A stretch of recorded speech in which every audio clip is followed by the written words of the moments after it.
similar with those who want to be liberated from this material world. Paragraph.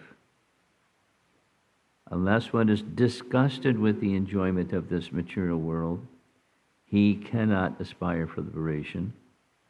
Liberation is for one who is disgusted with material enjoyment. Vedanta Sutra says, therefore, Atato Brahma Jigyasa, those who have given up the attempt to be happy in this material world can inquire about the absolute truth. For those who want to know the absolute truth, the Vedanta Sutra is available, as is Srimad Bhagavatam, the actual explanation of Vedanta Sutra. Since Bhagavad Gita is also Vedanta Shruta, by understanding Srimad Bhagavatam, Vedanta Shruta, or Bhagavad Gita, one can obtain real knowledge.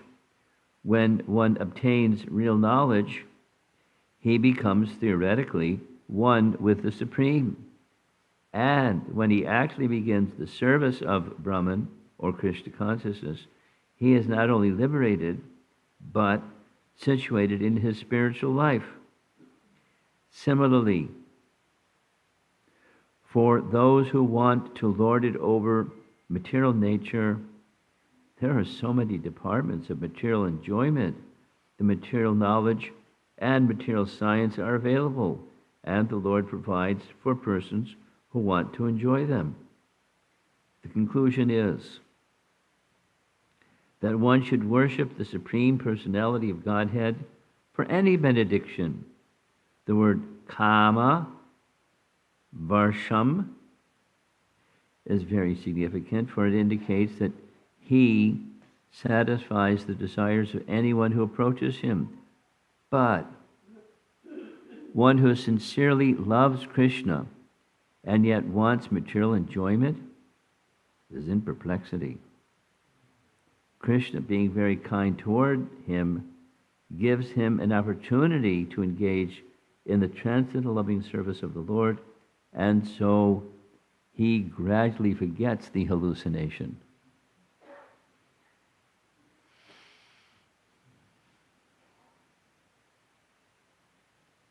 Om Jnana Timirandasya Gananjana Salakaya Chakshurmilitam Jena Tasmai Shri Gurave Namaha.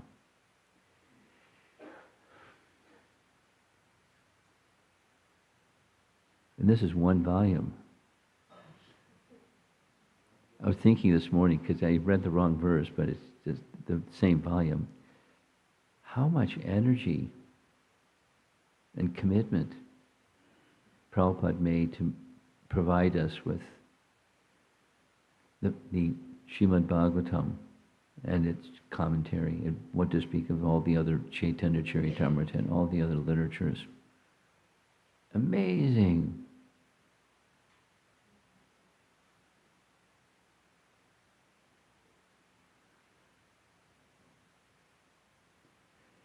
When asked how is it possible, Prabhupada said, a little bit every day. More than a little bit every day, but a little bit every day and every day and every day for years, with the single-minded focus that people in the human form of life should have the opportunity to rise above goodness, to ignorance and passion, at least come to the position of knowledge, and from the position of knowledge. So anyway, the motivation and inspiration of our founder Acharya is found very readily in his Bhaktivedanta purports. This verse is spoken by Karnama Muni to Lord Vishnu, who is standing on the back of Garuda, and he's looking up and seeing Lord Vishnu and offering prayers. This is the final set of his prayers. And there's in connection with what this particular verse and purport are saying, he has a desire.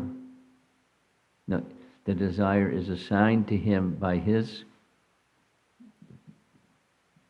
forefathers, by the Prajapatis, and that is,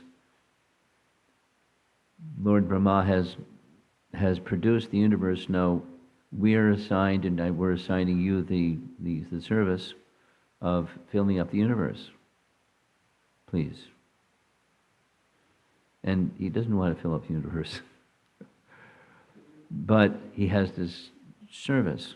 And so the service is, being awarded a suitable wife or queen or assistant to assist him in this lovely service. So his focus is the personality of Godhead, not filling up the universe and producing so many, many, many, many. So coming attractions, he's given the association of Devahuti by Swayambhu, the father of Devahuti, and he says yes, she says yes, and the rest is coming, but his mind is completely fixed on the Supreme Personality of Godhead. He's a super elevated personality. Besides having, the title of being a Muni, he's super qualified. He's fully Krishna conscious. And from this verse and the previous verses in his set of prayers, he's understanding very clearly there's a source of everything, and that source of everything is you, Lord Vishnu, and you as the source of everything have this capacity and willingness to supply whatever anybody wants. Of course, the method for that is through the Vedas, the desire tree that supplies everything spiritual material.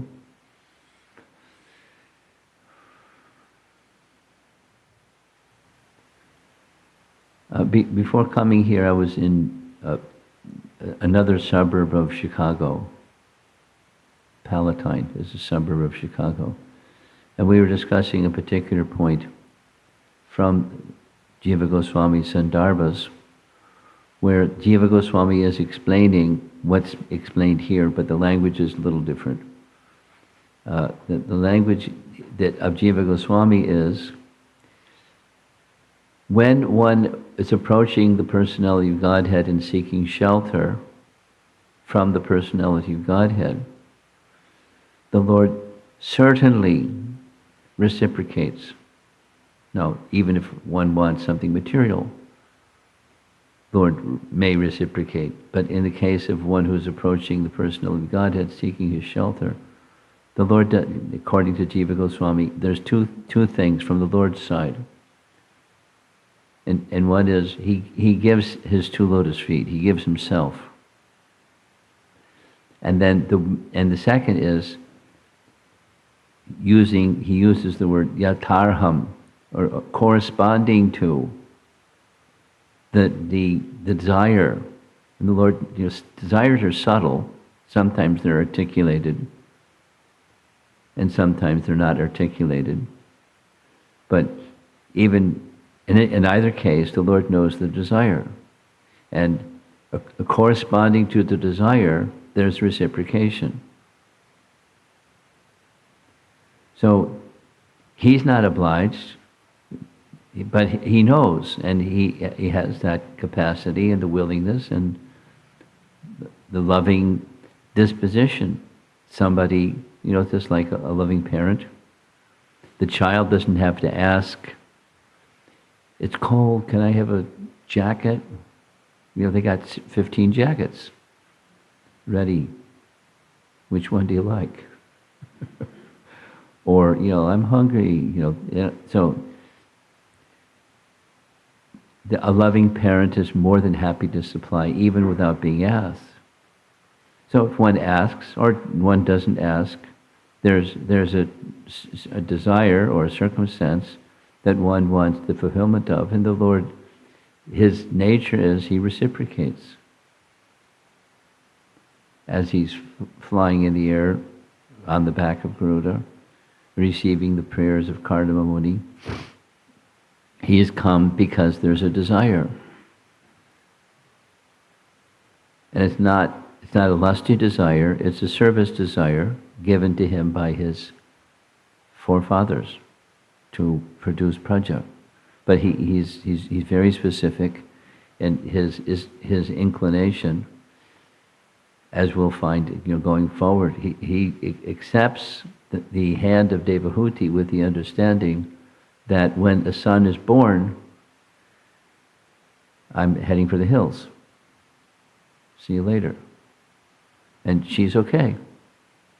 And so that's what happens. A son is born and he heads for the hills. Because he wasn't attached, he was attached to, as is being indicated here, the personality Godhead, and then someone, in his case, Karnamuni's case, he has a desire to fulfill a higher purpose. That is, a son who can deliver many, many, many, many, who are the praja, or the Prajapatis want to fill up the universe.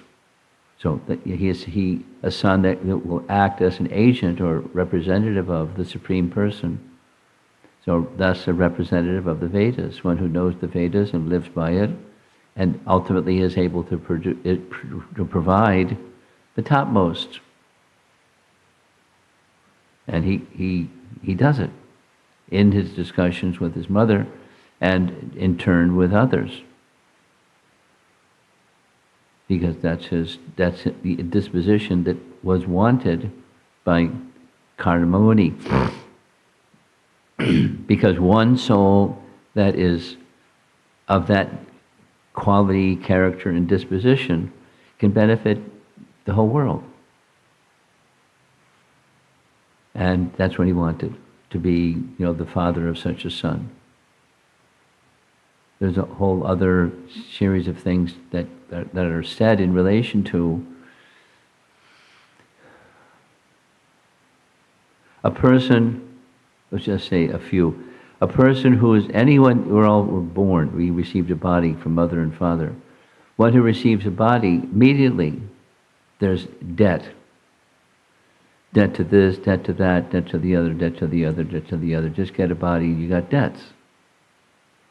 And then the human form of life is meant to oblige those debts, the indebtedness. And according to Vedic culture, by producing a son, and the son can assist the father in producing, performing activities that will release the father of his debts. That's the son's duty. And then the alternative is you become Krishna conscious and the debts are cleared. Krishna clears the account. Duties are fulfilled by one thing. Take shelter of the personality Godhead in loving service. So he's dharmic, and beyond dharmic he's a great Vaishnava, and therefore Vishnu appears, and he offers appropriate prayers according to his heart's disposition and according to the capacity of the person who he's offering the prayers to, Lord Vishnu. Lord Vishnu is very pleased by his submission and his wisdom, and the answer is yes, essentially. But yatarham, aligned with or according to the inclination of heart of one who is approaching the personality of Godhead, then accordingly there's reciprocation. And then you'll break it down, as is done here. Supposing somebody wants something material, supposing somebody wants liberation, supposing somebody wants bhakti. No, it's not like to snap your fingers, but moving in that direction, there's reciprocation. And ultimately the reciprocation either directly from the personality of Godhead or indirectly to the Vedas, then those needs or wants or desires can be fulfilled or will be fulfilled. Because submission through even the Karma Kanda section of the Vedas is submission to the Vedas, accepting the authority of the Vedas and the Brahmanas who administer the yajnas. Their submission, ultimately submission to the Supreme. Because it's all about submission to the Supreme or surrender. Yetam mam prapadyante. Those sarva dharmam parityaja doesn't mean abandon being a religious person. It means abandoning the material purpose of dharma, which is artha. And then what follows artha is kama. So abandon artha and kama, and for that matter, liberation or moksha. For leaving one thing. Ma me kam sharanam. So the whole of the Vedic process, any of the whole range of the Vedas, there is submission unto the Vedas and accepting the authority of the Vedas because I want X, Y, and Z. And the Vedas provide, they give prescription, X, Y, Z. You go for X, Y, Z and not to the personality of Godhead, there's problem. Even if you get, what to speak of if you're King Riga and you make a boo-boo, unintentional, then there's consequences for errors or faults, and who can do something that's flawless? Show me the person, flawless person, other than a pure devotee. There's going to be flaw, and then there's consequences for flaw, and so you stay within the material energy. So the initial flaw is stay within the material energy, and the flaw less is you approach the personality of Godhead, because by so doing, A and B, the material may be fulfilled. Of course, Krishna could snatch the material and leave you with only his lotus feet. That's his special mercy, but otherwise, some material and his lotus feet.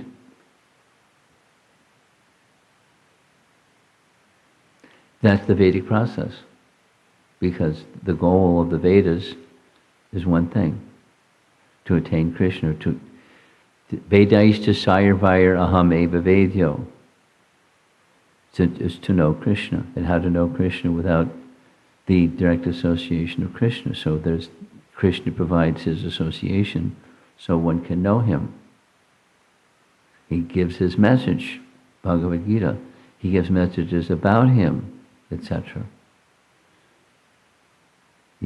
Everything that's needed is provided.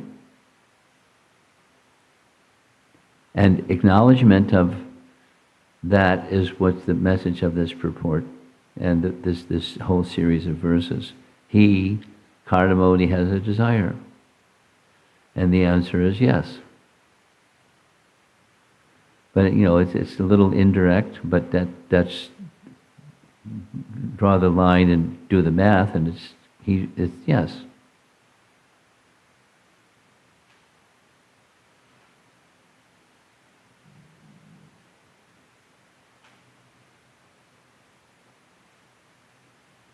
Now we're not, what's the lesson for us? We're not of Kardamoni's caliber in many ways. But the principle applies to everyone regardless of their position. The submission unto the Supreme and the reciprocation from the Supreme according to yatarham, according to one's disposition. The reciprocation comes. And therefore, it's advisable to learn from the Shastra what are the different levels of interaction with that Supreme, up to loving service. unto the Supreme. Rishikenam Rishikesha Sevanam. Bhakti Uchate. To use the body and the mind and our senses in the service of the Supreme. Service of the Master of the senses. Pretty simple. Very straightforward.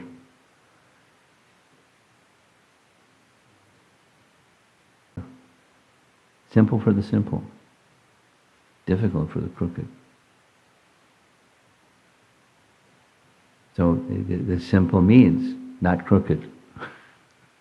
Straightforward. And that it's training to become straightforward. And that is possible when we have real shelter. Say the opposite. If you don't have real shelter, it's hard to be straightforward. Because one will be influenced by the material energy and material desires and our even ability to see what's what. It's taken away. So proper vision, proper understanding, and move in a very simple and straightforward manner towards that destination. I mean, that's our bhakti life. That's how this little section concludes. We'll hear what comes next tomorrow.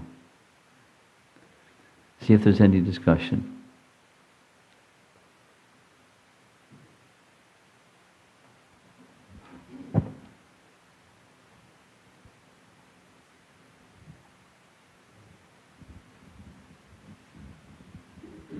As you like. Hare Krishna Maharaj, thank you for a very nice class. I have an ongoing question. Why did, Kardama Muni is so exalted. Yes. But when he's finally there and says, "I really want a wife," he could just say, "I've been given this service. Please provide me with a wife to help me in my service."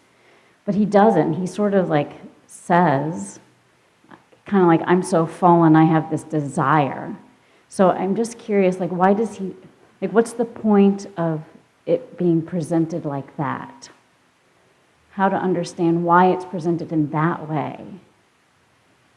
Well, to respond to your question, you have to understand what the issue is. Don't take the microphone. I'm going to ask you to explain what is that, discomfort in the way that he's saying what he's saying, because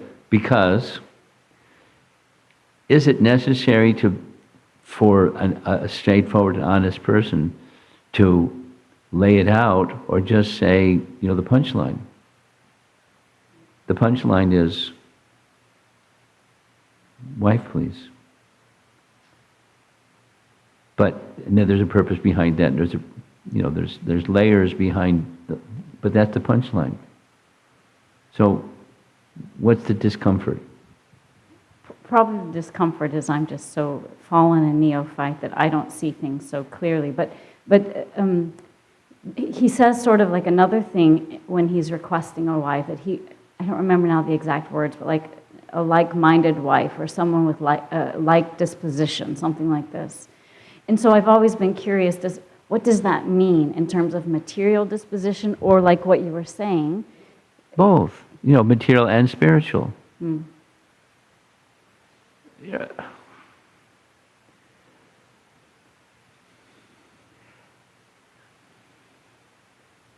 I'm not married.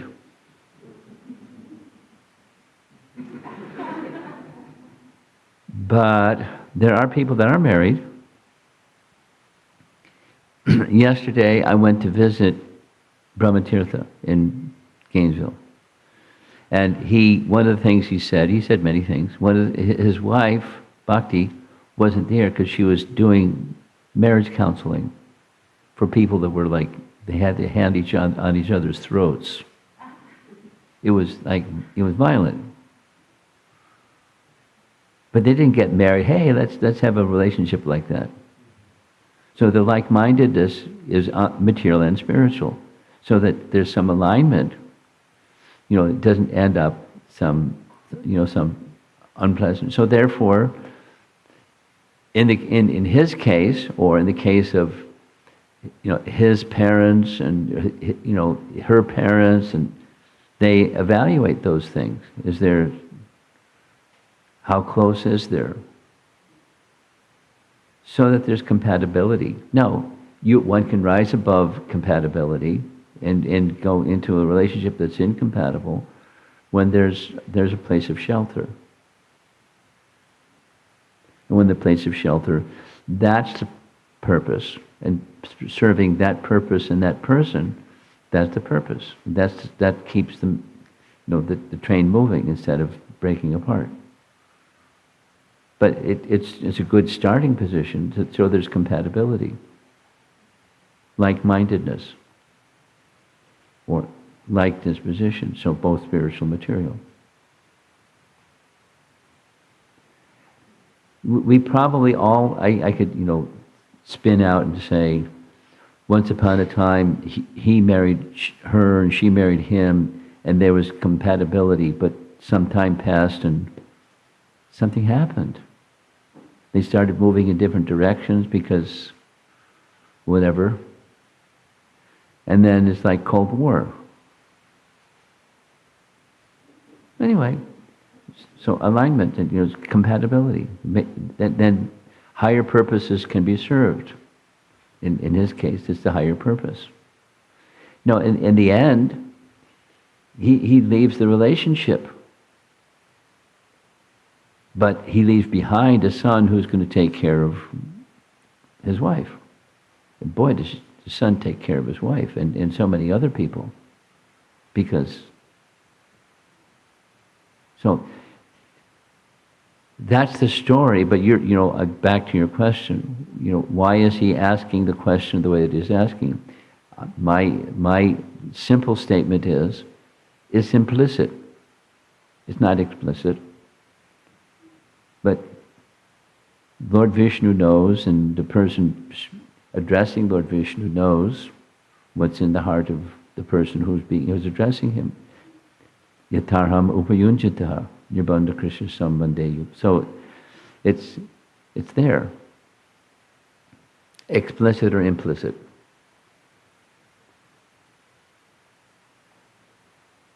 So I don't fault him for not being like, can we have a contract? We spell all the details, please. Thank you. He knows. Vishnu knows. He's more interested in glorifying the person, and thus the relationship between the served and the servitor. That's the emphasis. The person unto whom I'm issuing this request, you're this and that and the other thing and the other thing and the other thing, and your capacity is, you're the supreme. Okay. So I'm dwelling on it because you say you've been struggling with it, so it's like taking a little bit of extra time. You've said many things that resonate, including somehow this like disposition. In their relationship, she was austere with him serving. Then they did the whole marriage thing, and then finally, she was okay with him leaving and being turned over to a very qualified son. So yeah. I'm thinking this also in terms of like disposition. She did so like disposition. No, attached, but able to be detached from the wife's perspective, as from the husband's perspective. And the consequence for both of them, is different. And he's fine, and she needs protection. She's protected by her father, Swayambhuva Manu, and then her husband, and then her husband's gone. So she can find peace and satisfaction and protection from her son. And she does. And wow. Very gifted son, indeed. Okay. Anything else? I just want to add one small thing. Yeah, if sure. That's okay. It's this. Also, this section is very powerful for me because it reminds me of how even at this point in creation, Krishna's coming in some way. Vishnu's coming to from the beginning, give us guidance as well. Always give us an opportunity to take shelter and the highest, like the highest shelter. So how merciful he is, even at this point, to constantly be providing along with like everything else. Well, let me ask you, in response to what you just said. It would seem, one might say, or it would seem, it's more likely in the beginning than after it gets really messy. And it gets really messy, like, how are you going to see the Supreme? Because it's messy. And I'm all implicated in messy stuff. And this, and that, and the other, and the other. So here it's much more straightforward. Step 1, step 2, step 3, there's Vishnu. And but in his case, it's like, it's just getting started. The universe is just getting started. Build fresh universe in a few living entities. Vishnu, front and center. Yes.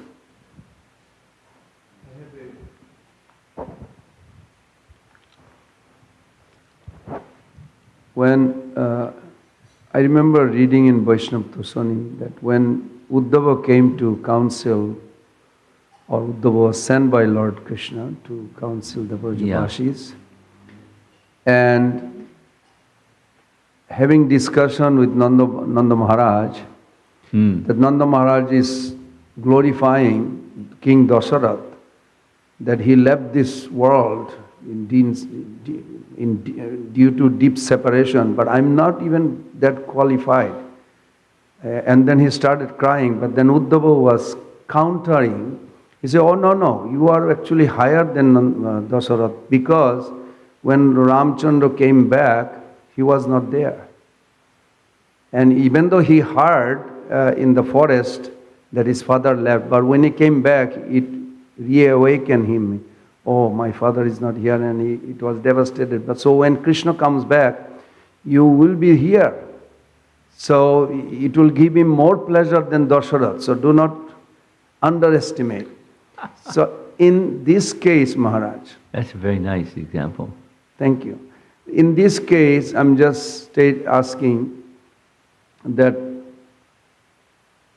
is that Kardama Muni displaying a pastime that, okay, there's a qualified son, I can go display the detachment, vairagya, which is necessary for householder at the end when you have a qualified son? Yeah. Or did he regret, like, oh, I wish I was there. The object of my life is the Supreme Lord who came as a son. I'm just curious. Well, you're asking a very microscopic question. What's in the heart of Kardama Muni? Yes. And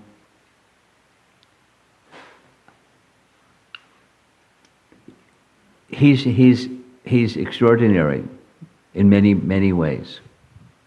So does that extraordinariness encompass, he knows what's going to happen before it happens. And therefore he's simply enacting a Leela, which is what your question is, because he's got a role to play in the Leela.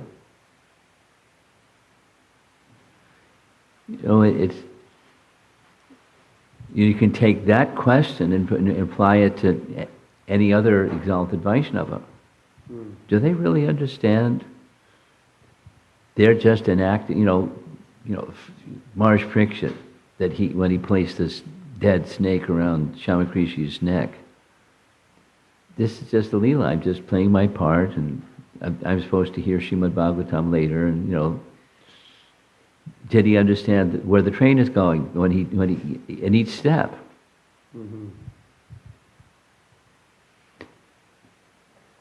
But when he was acting, he was not thinking, I'm acting the role.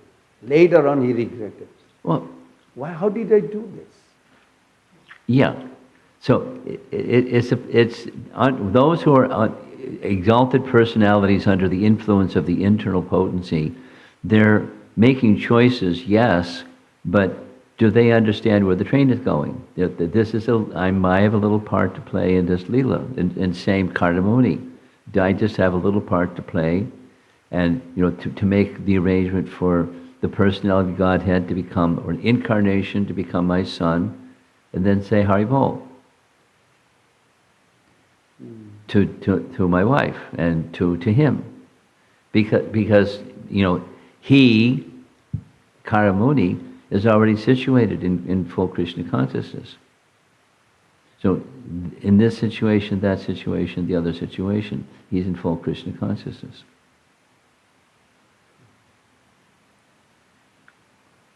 I mean, it's coming up in the next chapter, because that's the verse that I prepared for. It's the next chapter. He, Kardamuni, after having a discussion, he becomes silent. And in the explanation is, his silence means he was absorbed. While he was speaking, he was absorbed, and now he stopped speaking, he was absorbed. Manmana, he's absorbed in Lord Vishnu, meditation upon Lord Vishnu, whether acting or silent. So one will understand what Vishnu wants what Vishnu wants one to understand. You have a role to play, say this, do that. Or, beyond. There's a purpose. Here's the purpose for you to say this and say that, because here's where the train's going.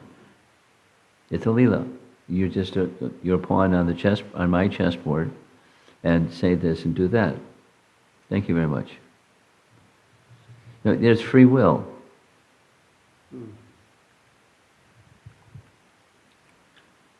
How is, sorry, when Devahuti was asking that please guide me how to be transcendental, remain in transcendental platform, to go beyond the three modes. Yeah. So the Vishwanath Chakravarti Thakur gave a little commentary saying, she is already in transcendental platform. Yeah. Otherwise, how conceive the Supreme Lord? Yeah. But she feels she needs to go there. Yeah. But there's genuine feeling. She's not pretending. Okay. So now it's another example with the same question. Yes. I got it. So she's a humble Vaishnavi, a transcendental and humble Vaishnavi. So she's feeling not qualified, as opposed to somebody else that's not qualified. Humble and not qualified. So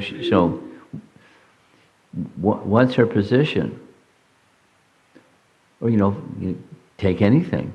When Krishna Das Kaviraj Goswami says, "I'm lower than a worm in stool," does he really feel that, or is it a transcendental emotion?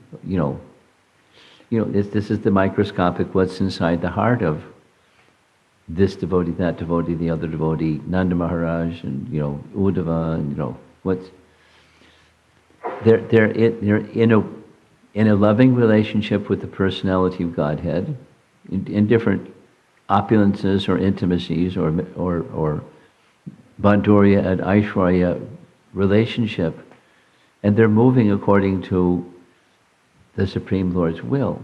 They're making choices in part.